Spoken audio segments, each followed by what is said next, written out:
ये fourth year वालों के लिए क्वेश्चन है और जो कि फरमाइशी बातों का कि फरमाइशी बंदिशें क्या हैं क्या नहीं हैं, तो बात बताते हैं उसी के। अगर एक टॉपिक चल रहा है तो उसी के बारे में हम बात करेंगे कि फरमाइशी बातें, ऐसी फरमाइश मतलब किसी ने फरमाइश कर दी कि आप ये बंदिश करें, या किसी ने फरमाइश कर दी पहला धा पहले सम पे, दूसरा धा दूसरे सम पे, इस तरीके की बंदिश आप प्रस्तुत करें तो उसे फरमाइशी कहते हैं। तो फरमाइशी किसी भी अंदाज में हो सकती है, पहला धा पहले सम, और कोई भी ऐसे जिसमें अलग तरह की लय का उसमें संचालन हो, या कोई ऐसा बोल जो उस बंदिश में आप कोई एक बोल दे दिया जाता है, इस बोल की आप बढ़त करें, यानी इसे आगे बढ़ाएं। तो ये सब फरमाइशी बातें हैं। तो जब राजाश्रय काल था हमारा, जब क्योंकि आप सभी जानते हैं कि संगीत को जो संरक्षण मिला हमारे पूरे हिंदुस्तान में, जब राजाओं का राज्य था तो उसी वक्त उन्हें संरक्षण मिला, और संगीत उस वक्त बहुत बड़ा भी, बहुत विकास भी हुआ, क्योंकि देश विदेश और बहुत से राज्य और बाहर के राज्य के कलाकारों का संगम हुआ करता था राजाओं के वक्त में। तो ये चीज़ें तभी उसी ज़माने की कि फरमाइशी हो जाती थी। जैसे कोई किसी भी राजा ने एक आयोजन किया जिसमें संगीत समारोह या संगीत, आज भी होते हैं संगीत समारोह, ये सब आप भी जानते हैं कि राजा नहीं है, लेकिन उस वक्त राजा के माध्यम से ही होते थे। कोई भी संगीत अगर प्रस्तुत किया जाता था तो राजाश्रय के थ्रू ही होता था। उस समय बहुत से देश राज्य के और बाहर के जो कलाकार थे वो आते थे और अपना प्रदर्शन करते थे। तो वो एक राज्य का स्टेटस सिंबल हो जाता था कि मतलब हमारा राज्य या हमारे राज्य के कलाकार या हमारे राजा से बढ़कर कोई राजा नहीं ऐसा, या हमारे कलाकार से बढ़कर कोई कलाकार नहीं, इस तरीके का एक माहौल हो जाता था। बहुत सुखद होता था ऐसा मतलब बहुत तनाव वाला नहीं होता था, पर एक सुखद होता था।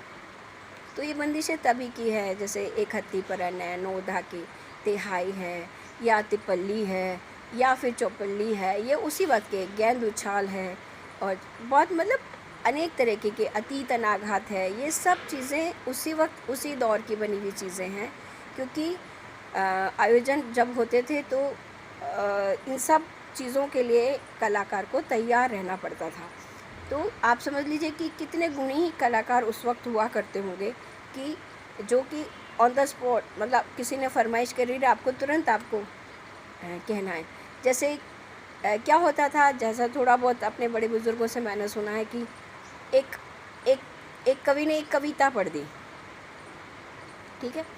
अब पखावज ने उसी कविता को छंदों के माध्यम से धागने तक सन्न नन्न पवन चले गग गग गग गग जमुना, ये तो बोल दिया आपने, एक कवि ने बोल दिया इसे। अब इसी को पखावज को कह दिया जाता था कि आप बजाइए इसे, इसका छंद जो भी है, तो फिर वो धागने इस तरीके का छंद।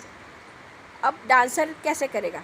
डांसर अपने पाँव से उसे देगा, तारे के तादी आदि मिश्र जाति का छंद जा रहा है, 7 मात्रा का छंद, धागे उसको पाँव से निकालेगा, उसके साथ अंग करेगा, तो उस कविताओं को प्रस्तुत करेगा। तो ये उस काल की ही देन है कि आज हम जो भी पढ़ रहे हैं, जो भी हम लिख रहे हैं, जो भी हम संगीत के बारे में समझ रहे हैं, ये सब पुराना समय था। और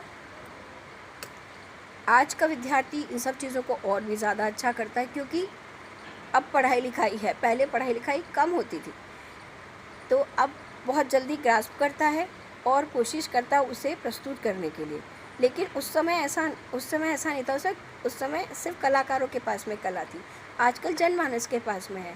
आजकल हर जगह इतना मीडिया, इतना डिजिटलाइजेशन है कि हर आदमी तक हर चीज़ पहुंच रही है।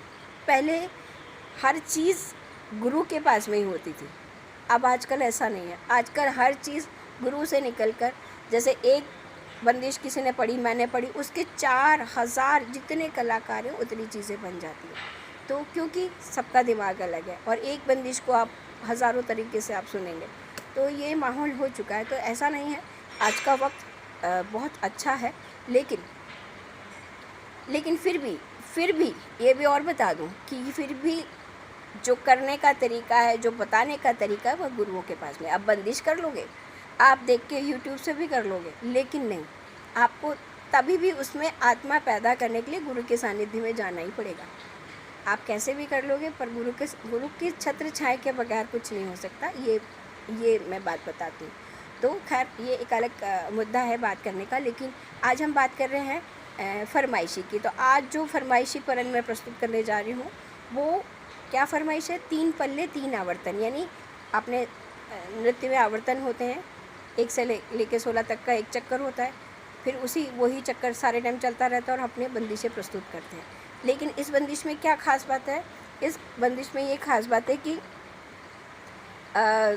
3 ही आवर्तन होंगे और 3 ही बारी से बोला जाएगा और सम पर आएगा। जनरली क्या होता है, ये 2 आवर्तन में समाप्त हो जाती है बंदिश, या 4 आवर्तन में समाप्त होती है, 5 बड़ी और भी कई आवर्तन में। लेकिन इस बंदिश की क्या खास बात है कि ये 3 पल्ले हैं और 3 ही आवर्तन। तो ये मैथमेटिकली, ये सारा जितना भी संगीत है हमारा मैथमेटिकली होता है। तो मैं वहीं बात करने जा रही हूँ कि जब हम मैथमेटिकली जब हम गणित का इस्तेमाल करते हैं तो इस तरीके की चीज़ों का निर्माण होता है। तो मैं बोल रही हूँ, आज एक परन प्रस्तुत कर रही हूँ जो कि 3 पल्ले 3 आवर्तन है। मैं पहले बिना उसके बताऊँगी कि कैसे आपको करना चाहिए। तो मैं एक सिंपल सा पढ़ती हूँ। दे दे तक दे तगन दे दे ता गदगिन ता दे ता कत धान धान धा कत तान तान ता कत धान धान धा दे दे तक दे तगन। अभी ये सिर्फ एक बोल है, लेकिन हमें इसको फरमाइशी करने के लिए हमें इसको थोड़ा सा गणित के माध्यम से समझाना पड़ेगा। तो और कितनी मात्रा का गैप देना ये भी बताना पड़ेगा। अभी मैं कर रही हूँ कत धान धान धा में गैप लगा रही हूँ, ठीक है। तो अगर आप इसको गैप लगा के साथ में करेंगे तो ये 3 पल्ले 3 आवर्तन नहीं हो पाएगा, ज़्यादा मात्रा में हो जाएगा या कम मात्रा में, वॉटएवर। लेकिन हमें इसके साथ गणित को बिठाना पड़ेगा, मैथ्स के अकॉर्डिंग इसे करना पड़ेगा। कितनी मात्रा का गैप देना है और कहाँ हमें गैप देना है या नहीं देना है, ये सब इस बंदिश में हमें देखना पड़ेगा। तो मैं आपको पढ़ के बताती हूँ, उंगलियों पे गिन के बताती हूँ। ये मध्य लय में है, विलंबित, मध्य और द्रुत आप लय जानते हैं। तो ये विलंबित लय में है। तो विलंबित लय धा धिन धिन। अब इसकी जब हम डबल करेंगे, दुगुन करेंगे, तो मध्य लय के लगते धा धिन धिन धा धा धिन, ठीक है। और उसकी भी डबल करेंगे, धा धिन धिन धा धा धिन धिन धा धा धिन धिन ताग तक धना धा देती धा।